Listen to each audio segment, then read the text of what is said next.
तो hello students, welcome to our channel Vision CET. Last lecture में हमने शुरू किया था सर्कुलर मोशन, सीईटी का फर्स्ट चैप्टर फिजिक्स का, और जिसमें हमने डिस्कस किया था कि सर्कुलर मोशन के कुछ एलिमेंट्स हमने पढ़े थे, जैसे एंगुलर डिस्प्लेसमेंट और सर्कुलर मोशन होती क्या है, किस पार्टिकल को सर्कुलर मोशन कहा जाता है, और उस जगह पे हमने देखा कि एंगुलर डिस्प्लेसमेंट क्या है, एंगुलर वेलोसिटी क्या है, और फ्रीक्वेंसी क्या है, और टाइम पीरियड क्या है। आज के इस लेक्चर में हम देखेंगे कि हम सोचेंगे कि और भी एलिमेंट्स जो है जिसके angular acceleration and relation between angular acceleration and क्या बोलते हैं लीनियर एक्सेलरेशन, ये सब चीज़ें आज कवर करेंगे। तो सबसे पहले टॉपिक के हिसाब से लास्ट लेक्चर में थोड़ा बहुत जो पढ़े उनके फॉर्मूलास एक बार देखना कैसे पढ़े थे आपने। हमने देखा था कि ओमेगा जो है, हमने देखा था थीटा, एंगुलर डिस्प्लेसमेंट होता था थीटा, एंगुलर डिस्प्लेसमेंट होता था थीटा। और हमने देखा कि एंगुलर वेलोसिटी जो होती थी ओमेगा बाई टी, और वन रिवोल्यूशन कंप्लीट किया तो वो होता था 2 पाई बाय टी। ठीक है, ये चीज देखे थे। टाइम पीरियड होता था, टाइम पीरियड क्या होता है, 1 अपॉन फ्रीक्वेंसी। फ्रीक्वेंसी क्या होता था, फ्रीक्वेंसी होता 1 अपॉन टी। यहाँ से टी का वैल्यू निकाले थे, फ्रीक्वेंसी का जो वैल्यू आया था, फ्रीक्वेंसी का जो वैल्यू आया था वो आया था यहाँ से ओमेगा अपॉन 2 पाई, और टाइम पीरियड आता है उसको उल्टा 2 पाई बाय ओमेगा। ये बेसिक टर्म्स हमने सॉल्व किए थे, और आज आगे भी चीजें और सॉल्व करेंगे। जैसे अगर हम इसको लेके जाएंगे आगे, कि फर्स्ट हम देखेंगे कि ओमेगा, ओमेगा क्या होती है। जब भी कोई भी पार्टिकल सर्कुलर मोशन मूव करता है तो ये कितना एंगल चला। जैसे आज कोई भी बॉडी का सर्कुलर मोशन घूम रहा है इस तरह से, हाँ सर्कुलर मोशन कर रहा है, तो ये पार्टिकल फ्रॉम रेडियस से कुछ डिस्टेंस से यहाँ तक एम मास पे वो और घूमना स्टार्ट कर दिया। अगर वो घूमना स्टार्ट कर दिया ऐसे, तो इसमें कितने टाइम में कितना एंगल चला, कि कितने टाइम में कितना एंगल चला, वही होती है ओमेगा। तो आज देखेंगे हम वो जो लीनियर वेलोसिटी है जो वन वन डायमेंशनल मोशन में होती है, और जो ऑब्वियसली इसका टेंजेंशियल भी वेलोसिटी वही होगी, उसका और ओमेगा के बीच में रिलेशन क्या है, क्या फर्क होती है दोनों में। जैसे मैं आपको पहले रिलेशन बताता हूँ, उसके बाद आपको उसकी सिग्निफिकेंस बताऊंगा। तो पहले हम देखेंगे रिलेशन बिटवीन, हम देखेंगे रिलेशन बिटवीन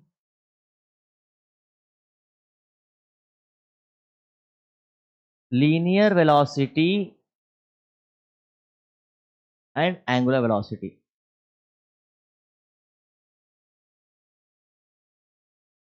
शॉर्ट में हम सीधा बोल सकते हैं कि ओमेगा वी, ये वेलोसिटी वी और ओमेगा का बीच में क्या रिलेशन है हमको देखना है। तो सबसे पहले कोई भी बॉडी अगर सर्कुलर मोशन परफॉर्म कर रहा है, जैसे अगर ये कोई पार्टिकल है ऐसा, उसका लाइट कलर हो गया, ठीक है, ऐसा सर्कुलर मोशन में घूम रहा है ऐसे, ठीक है, ऐसा घूम रहा है। तो एक मिनट का, ठीक है, हाँ। तो यहाँ पे ये पॉइंट होगी और ये होगी रेडियस, इसका रेडियस, हाँ। और ये वाला जो है ऊपर ओमेगा डैश, याद है ना ओमेगा डैश कैसे लेते थे, ओमेगा डैश कैसे लेते थे कि राइट हैंड थंब रूल, जहाँ पे वो सर्कुलर मोशन हो रही है उस कम फिंगर उस तरफ रख दो, आपका थंब थंब जो शो करे वो क्या आपका ओमेगा है। तो ये ओमेगा, ठीक है, ये ओमेगा।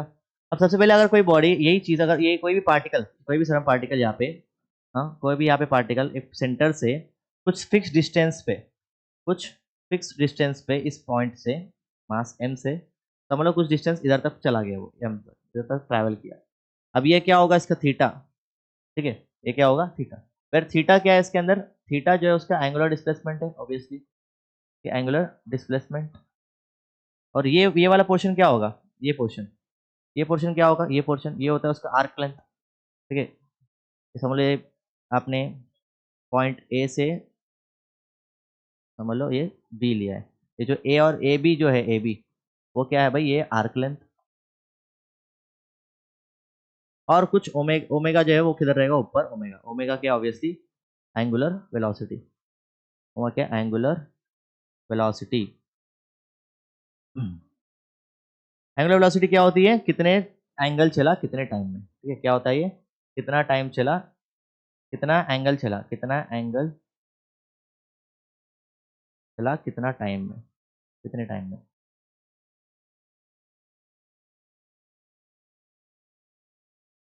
ये होती है ओमेगा।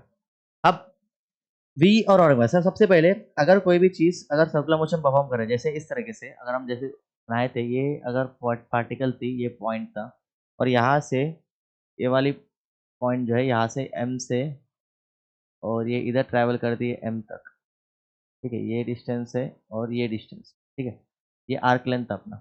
तो from formula of arc length, ठीक है, फ्रॉम आर्क लेंथ अगर निकालने जाएंगे, ठीक है, आर्क लेंथ का फॉर्मूला क्या होता है?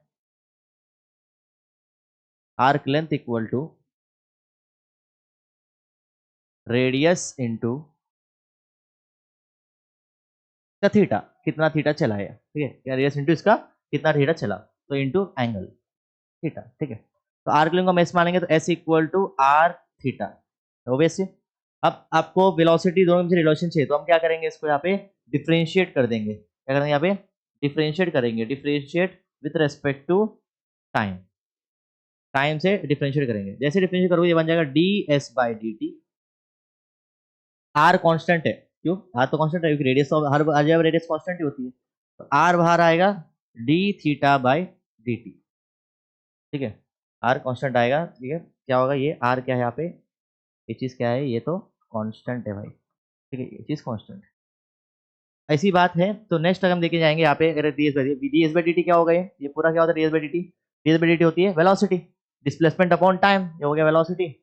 आर का आर ऐसे रेशियो रहेंगे, और D theta by D T कितना एंगल चला कितने टाइम पे, तो ये क्या बन गया आपका omega, v equal to R omega. और ये बहुत ही ज़्यादा इंपॉर्टेंट है, very very very important, question solving के लिए बहुत ही ज़्यादा इंपॉर्टेंट है, v equal to R omega, ठीक है। v equal to R omega, आपने को ये सिग्निफिकेंस बताया, मेन इसका मीनिंग क्या है, अभी v इक्वल आर में क्या चीज़ बता रहा है। जैसे एग्जाम्पल लो, मैं अगर समझ लो, कोई एग्जाम्पल बता रहा था, अगर इसका मैं सिग्निफिकेंस बताता हूँ कि क्या एक्चुअली अपने को एक्सप्लेन कर रहा है, ये चीज़ सिग्निफिकेंस क्या है। समझ लो कोई पार्टिकल, कोई भी चीज़, कोई पार्टिकल यहाँ पे ये एक सर्कल है, और एक और यहाँ पे हमारा बड़ा सर्कल है, ठीक है। इसका रेडियस समझ लो r1, और इसका भी रेडियस समझ लो, ये हो गया r2, ठीक है। r1 and r2, r1 and r2 बता दिए। अब यहाँ पे r1 एंड r2, अब मैं बोला कि बोथ हैज कंप्लीटेड रिवॉल्यूशन, उन्होंने जो कंप्लीट किया एक रिवॉल्यूशन, एक मतलब कोई पार्टिकल यहाँ पे m है, ये भी पार्टिकल समझ लो यहाँ पे m है, ठीक है। Both are completed revolution at same time, दोनों ने सेम टाइम पे रिवॉल्यूशन कंप्लीट किया। अब इसका मतलब क्या है, दोनों ने सेम टाइम पे रिवॉल्यूशन कंप्लीट किया, मतलब क्या है, सबसे पहले क्या चीज़ सेम हो जाएगी फिर। अब देखना ओमेगा जो है, इसका ओमेगा कुछ होगा, ओमेगा 1 होगा, उसका भी क्या होगा, ओमेगा 2 हो जाएगा, समझ लो। अब ओमेगा 1 निकालने जाओगे तो यहाँ बोलोगे 2 पाई बाय, एक रिवॉल्यूशन होता है 2 पाई होगा, थीटा ओमेगा क्या होती है, थीटा बाई टी। अब एक रिवॉल्यूशन 2 पाई, और यहाँ पे क्या होगा टी बाय, और इसका ओमेगा 2 क्या होगा, 2 पाई बाय टी टू। और यहाँ पे बोला गया है अपने को, अपना अगर ऐसा कंडीशन है जहाँ पे दोनों का जो रिवॉल्यूशन है वो सेम टाइम पे होगा, तो सर ऐसा कैसे हो सकता है कि कोई इतना बड़ा सर्कल कर रहा है, कोई इतना छोटा सर्कल कर रहा है, और दोनों सेम टाइम कैसे हो। जैसे एग्जांपल लो, अगर मैं इसको रोटेट करवा, इससे और ऐसे मैं रोटेट किया, ठीक है, मैं यहाँ से शुरू किया और सेम ऐसे किया, दोनों सर्कल ही के, दोनों का मोशन देखो, एक दो सर्कल ही है, पर एक बड़ा सर्कल एक छोटा सर्कल, इसका रेडियस बहुत कम है और ये रेडियस बहुत ज्यादा है, पर कवर दोनों सेम ही टाइम पे किया है।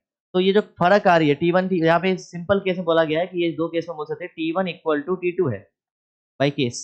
ये बाई केस से क्या है, T1 इक्वल टू T2 है, तो इसका मतलब सिंपल बन गया कि यहाँ पे ओमेगा सेम है, दोनों क्या omega 1 equal to omega 2 same है, दोनों का ओमेगा सेम है। अब जब घूमने की एंगल दोनों का सेम है, तो जो फर्क कौन ला रहा है, फिर सेम टाइम में उसको पहुंचा कौन रहा है, जो कुछ फर्क होगी ना, वो फर्क कौन होता है भाई, v होती है, ठीक है, v equal to R omega. जैसे अगर ये बात है, तो हम यहाँ से कंडीशन एक क्वेश्चन आपको सीटी तो बन ही जाता है ऐसा, कि अगर ओमेगा उस क्वेश्चन के हिसाब से कौन बड़ा था, R1 बड़ा था कि R2 बड़ा था, R2 बड़ा था। देखो सिंस R2 जो है वो ग्रेटर देन R2 जो है वो ग्रेटर देन R1 है, R2 जो है वो ग्रेटर देन R1 है, तो हम ये तो बोल सकते हैं कि भाई ओमेगा 1 इक्वल टू ओमेगा 2 है, ओमेगा 1 इक्वल टू ओमेगा 2 है। तो ये वाला कंडीशन देखना, अपन ने जो फॉर्मूला फाइंड किया इसमें हम क्या लिखे थे, v इक्वल टू होता है R ओमेगा, है ना, v equal to R equal क्या बन जाएगा, v बाई ओमेगा बन जाएगा, यस ये बनेगा। या पुट करना जो केस अपने को दिया है नॉर्मली कि R2 ग्रेटर देन R1 है, तो ओमेगा तो वैसे भी सेम है उनका, तो इसमें R2 में पुट करोगे, R2 क्या होता है, क्या होगा, V2 बाय ओमेगा 2 और greater than V1 by omega 1, है ना। यहाँ से निकालेंगे तो ओमेगा दोनों का सेम है, तो ये ओमेगा ओमेगा कैंसिल, क्यों भाई, क्योंकि ओमेगा 1 इक्वल टू ओमेगा 2 है, क्योंकि उनका टाइम पीरियड सेम है। तो ये क्या बन रहा है, V2 ग्रेटर देन V1। देखो रेडियस ज्यादा है, तो उस चीज को कवर करने की जो काम है वो कौन ले लिया भाई, वेलोसिटी ले ली, ठीक है, टेंजेंशियल लीनियर वेलोसिटी दे दी। तो ऑब्वियसली बात है, अगर सर्कुलर मोशन अगर कोई चीज़ परफॉर्म कर रही है ऐसे इस तरीके से सर्कुलर मोशन परफॉर्म कर रहा है और यहाँ पे ये सेंटर से पॉइंट डिस्टेंस ये और ये समझ लो यहाँ पार्टिकल मास है m, ये m है, ठीक है। ये ऊपर रहता है ओमेगा और यहाँ पे जो है ये जो टेंजेंशियली v क्या होती है, ऑब्वियसली v क्या है, v एक टेंजेंशियल वेलोसिटी है, ठीक है, टेंजेंशियल वेलोसिटी है, टेंजेंशियल वेलोसिटी है। तो आपने v इक्वल टू जो कंडीशन निकाला आपने v equal to r omega, इसमें v ऑब्वियसली क्या है भाई, v तो लीनियर वेलोसिटी और obviously tangential velocity, linear velocity या तो बोलो टेंजेंशियल वेलोसिटी और r तो ऑब्वियसली रेडियस है, वो तो कांस्टेंट रहने वाला है। और ये एक है आपका एंगुलर वेलोसिटी, एंगुलर वेलोसिटी, ठीक है, v equal to r omega, v equal to r omega. अब नेक्स्ट, अब इसकी वेक्टर फॉर्म, इसकी वेक्टर फॉर्म क्या आएगी, वेक्टर फॉर्म मतलब इनके वेक्टर फॉर्म में देखे जाएंगे तो ऑब्वियसली को तुम v तो वेक्टर ही है, ओमेगा भी वेक्टर है, तो उसको r भी वेक्टर है, ठीक है, r भी वेक्टर है। तो v इक्वल टू हमने जिस तरह से निकाला v इक्वल टू क्या होता है r ओमेगा, जिसमें ये भी वेक्टर है, v भी वेक्टर, r भी वेक्टर और ओमेगा भी vector.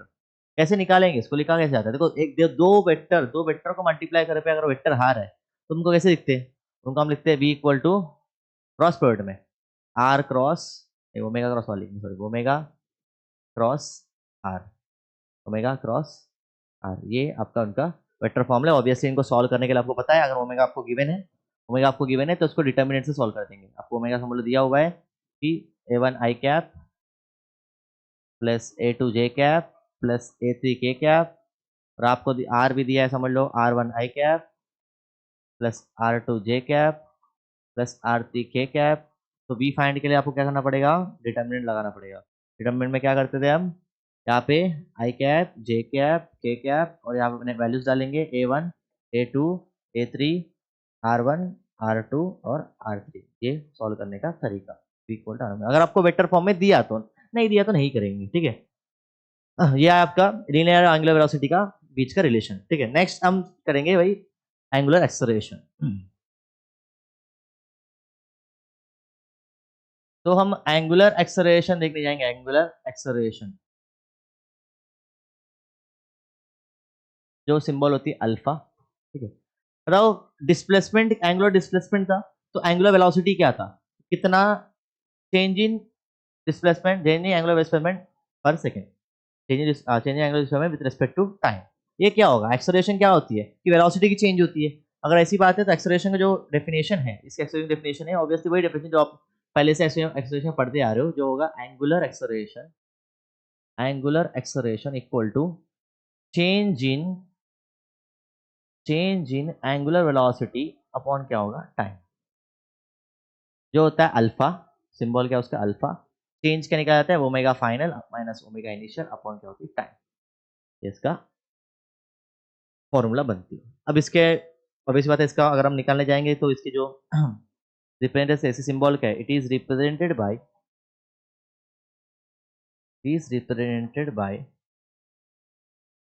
By alpha, it is vector quantity, वो एक वेक्टर क्वांटिटी है, it is a vector quantity. और एसआई यूनिट क्या है इसका, एसआई यूनिट ऑफ अल्फा तो ऑब्वियसली क्या है भाई, रेडियन पर सेकेंड स्क्वायर। उसका डायमेंशन क्या है, डायमेंशन अगर हम लिखने जाएंगे तो डायमेंशन जो है रेडियन का होता ही नहीं है, तो टी का नीचे है तो ऊपर आ जाएगा टी माइनस, इसका डायमेंशन है, ठीक है, इसका डायमेंशन है, ये एंगुलर एक्सेलरेशन। ऑब्वियसली कभी कभी आपको इन केस कभी कभी आपको बोला है कि ओमेगा इनिशियल 0 है तो अल्फा का फॉर्मूला सीधा बन जाता है alpha equal to omega by T, ये आपका बेसिक कभी कभी फॉर्मूला बन जाती है, ठीक है। अब डायरेक्शन ऑफ अल्फा भी बहुत डिपेंड करेगा, ये काफी जरूरत है बाबा, डायरेक्शन ऑफ अल्फा, अल्फा की डायरेक्शन। अब अल्फा की डायरेक्शन कैसे मैटर करेगा सुनना, जैसे आपको पता है कि आपको ओमेगा का डायरेक्शन चाहिए, तो ओमेगा कैसे कैसे निकालोगे कि अगर कोई चीज ऐसे इस तरह से घूम रही है तो उसी तरह से आप अपना कर्ल फिंगर्स लगा दो और जो थंब शो करेगा आपका वो ओमेगा डायरेक्शन है, इसी था। अल्फा और ओमेगा बीच में क्या फर्क है, क्या डायरेक्शन है? देखो वो भी वैसे ही निकालना है, उसका भी तो वैसे ही जैसे रोटेट कर रही है उस हिसाब से आप अल्फा ओमेगा निकाल लेना है। पर समझने वाली बात क्या है इसके अंदर कि एक और समझ लो अपना ये डायरेक्शन है, ये आपको दिया हुआ है इस तरीके से, ये घूम रहा है और यहाँ पे सेंटर से ये ऊपर समझ लो यहाँ पे हो रहा है ओमेगा का डायरेक्शन, ये ओमेगा डायरेक्शन, ठीक है, ऐसा रोटेट कर रही है, ऐसा घूम रहा है और ओमेगा लगा दिया आपने, ओमेगा डायरेक्शन आ गया, ठीक है, ओमेगा डायरेक्शन आ गया। तो अगर अल्फा का डायरेक्शन और इसका डायरेक्शन सेम है, यहाँ पे अल्फा का भी यही डायरेक्शन आया, तो इसका मतलब क्या है? Alpha direction if alpha and omega has same direction, उनका डायरेक्शन सेम है, if alpha and omega has same direction, या तो बोलो उनका बीच में जो एंगल है वो कितना है, 0 डिग्री है, देन ओमेगा क्या कर रही है, इंक्रीज कर रही है, ओमेगा क्या कर रही है, इंक्रीज कर रही है, हाँ ओमेगा क्या कर रही है, इंक्रीज कर, अभी ऑब्वियसली वही बात है ना, जिस तरफ अभी जिस तरफ वेलोसिटी है उस तरफ आप फोर्स दोगे तो बढ़ जाएगा, ठीक है, वेलोसिटी एक्सेलरेशन पुश, उसको पुश मिल रहा है, ये तो पहला वाला केस है जहाँ पे वो इंक्रीज कर रहा है। दूसरा ये पहला देना, फर्स्ट केस है, सेकंड केस देखना, सेकंड केस में अगर सेम चीज, अगर इसी सर्कुलर मोशन में घूम रहा है, इस तरह से रोटेट कर रहा है और उसका ऑब्वियसली ओमेगा मानते हैं कि ऊपर ही है, नीचे भी रहेगा तो क्या ही है, ठीक है, और अल्फा समझ लो अल्फा, अरे उल्टा कलर बना दिया क्या, ये ऊपर ही है समझ लो ओमेगा, ठीक है, और हम अल्फा देखेंगे तो अल्फा किधर रहेगा, अल्फा रहेगा नीचे, ये हो गया आपका अल्फा का डायरेक्शन, ठीक है। तो यहाँ पे if alpha and omega are opposite in direction, opposite in direction, उनके बीच का डायरेक्शन अपोजिट है, या तो बोलो उन और या थीटा उनके बीच में कितना है, 180 डिग्री है, तो उस टाइम पे तुम देखना कि एक्सेलरेशन नीचे है, वेलोसिटी ऊपर है, दोनों अपोजिट है, तो इस जगह पे ओमेगा क्या करती है, ओमेगा क्या करती है, डिक्रीज करती है। तुम एक चीज इसको आराम समझ सकते हो, जब आप फैन ऑन करते हो, जब आप फैन ऑन करते हो, ये फैन ऑन करते हो तब आपका केस ये वाला हो गया, क्या क्या फैन जो है स्विच ऑन कर दिया, फैन का जो है आपने स्विच ऑन कर दिया, देखना स्विच ऑन करते ही, जैसे ही स्विच ऑन करते हो तो फैन की वेलोसिटी बढ़ती है, ऑब्वियसली बात है बढ़ती है, पूरा आपको इसका पूरा केस दिखेगा उसके अंदर, फैन स्विच ऑन करते हो तो फैन की वेलोसिटी घूमना घूमना दोनों बढ़ जाती है, तो वेलोसिटी वहाँ बढ़ रही है, तो उस टाइम पे जो अल्फा होगा वो ओमेगा के साथ होगा, ठीक है, अब फैन इस तरह से घूमता है, अगर आप ऐसे लगा दोगे तो ओमेगा नीचे है तो अल्फा का उसका डायरेक्शन भी नीचे ही होगा। अब कुछ देर के बाद देखो ओमेगा चेंज नहीं होगी उसकी, ओमेगा सेम हो जाती है, उस टाइम पे अल्फा क्या होती है, जीरो, अल्फा की एक्सल चेंज होगा ही नहीं, आपकी घूमने की स्पीड, फैन ऐसा नहीं है घूमता घूमता घूमता ऐसे ही घूमते ही नहीं है, तो कुछ टाइम के बाद उसकी वेलोसिटी क्या होती है, कांस्टेंट हो जाती है, जितना उतना ही घूमता है, अब उस टाइम पे अल्फा क्या होती है, जीरो, अब उसका जैसे ही तुमने स्विच ऑफ कर दिया, स्विच ऑफ करने पे ओमेगा ऐसे ही रहेगा पर अल्फा डैश क्या हो जाएगा, रिवर्स हो जाएगा, तो ये वाला आपका कौन सा केस है, जहाँ पे आपने फैन का जो है स्विच ऑफ कर दिया, फैन का जो है आपने स्विच ऑफ कर दिया, तो उस टाइम पे अपना डायरेक्शन इस तरह से होता है, तो ये दो डायरेक्शन काफी इंपॉर्टेंट है अल्फा एंड ओमेगा के बीच में, ठीक है। नेक्स्ट देखेंगे हम रिलेशन बिटवीन, अब वेलोसिटी का रिलेशन देख लिए, अब एक्सेलरेशन का भी बताओ भाई क्या होता है, relation between acceleration, linear acceleration sorry, linear acceleration and alpha, मतलब angular acceleration, linear acceleration angular acceleration के बीच में क्या रिलेशन होगा, अपने के पास वेलोसिटी, अपने पास वेलोसिटी का रिलेशन है ना, तो we have relation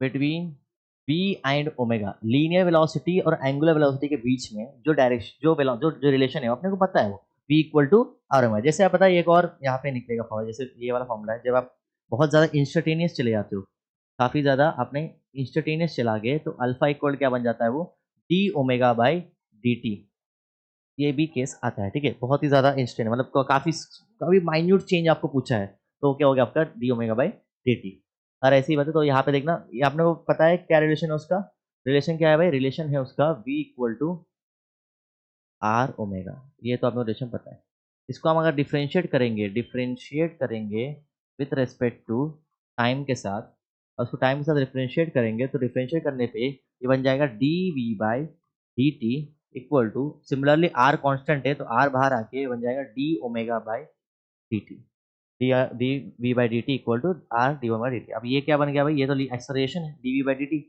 changing velocity upon time, ये हो गया आपका एक्सेलरेशन, और ये तो आर, और ये ओमेगा बाई टी अब भी लिखे जस्ट क्या था, अल्फा था, ए इक्वल टू आर अल्फा। क्या होती है, ए इक्वल टू आर अल्फा। ये है आपका ए इक्वल टू आर अल्फा, जो ऑब्वियसली ये दो ये इसका नाम क्या है भाई, ये है क्या, पहली बात ये है आपका टेंजेंशियल एक्सेलरेशन,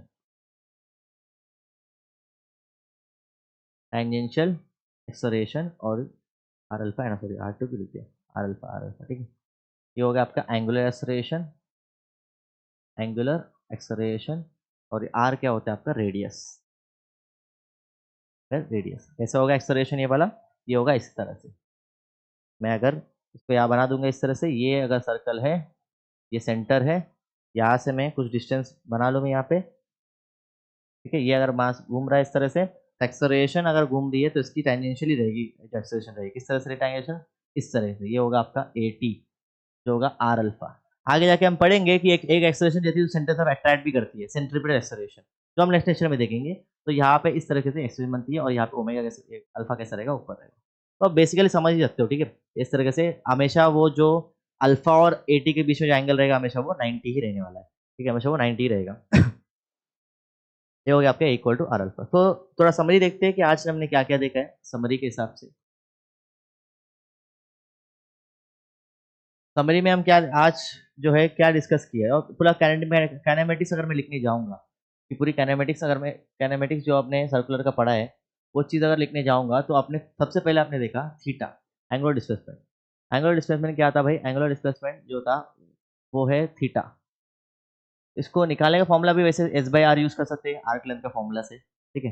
देन हम पढ़े ओमेगा इक्वल टू होता है थीटा बाई टी, जो वन रिवोल्यूशन कंप्लीट तो हम लिखते हैं 2 पाई बाई टी। हमने देखा टी इक्वल टू होता है 1/f, जो फॉर्मूला निकल के बाद में आया, फॉर्मूला आया अपने को 2 पाई बाई ओमेगा।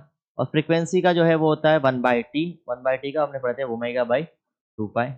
आज हमने रिलेशन देखा, तो रिलेशन है आपको v equal to R omega. इसको अलग तरह से घुमाएंगे, कभी कभी omega equal to V by R लिखेंगे, कभी R equal to omega by V by omega भी लिखेंगे, R equal to V by omega भी लिखेंगे, उस तरह से यूज करेंगे उसको, ठीक है। एक और हमने देखा इसी vector form, V vector equal to omega vector cross R vector, ठीक है। देन हमने देखा अल्फा, अल्फा होता है omega final minus omega initial upon time. उसकी बहुत इंस्टेंटेनियस चेंज भी आती है, alpha equal to D omega by D T, ठीक है। देन हमने लीनियर एक्सेलरेशन और एंगुलर एक्सेलरेशन के बीच में चीजें देखी, हो गया A T, A T tangential equal to R alpha, ये आपने देखा, ठीक है, आर अल्फा। ये आज का डिस्कशन है, जो आज का लेक्चर में हमने जो चीज़ पढ़ा है। अगले लेक्चर में हम कितने एक्सेलरेशन होते हैं सर्कुलर मोशन में, कितने एक्सेलरेशन होते हैं, सेंट्रीपिटल होता है, सेंट्रीफ्यूगल होता है, इन सब के बारे में डिस्कस करेंगे। तब तक ये कीप वॉचिंग, थैंक यू।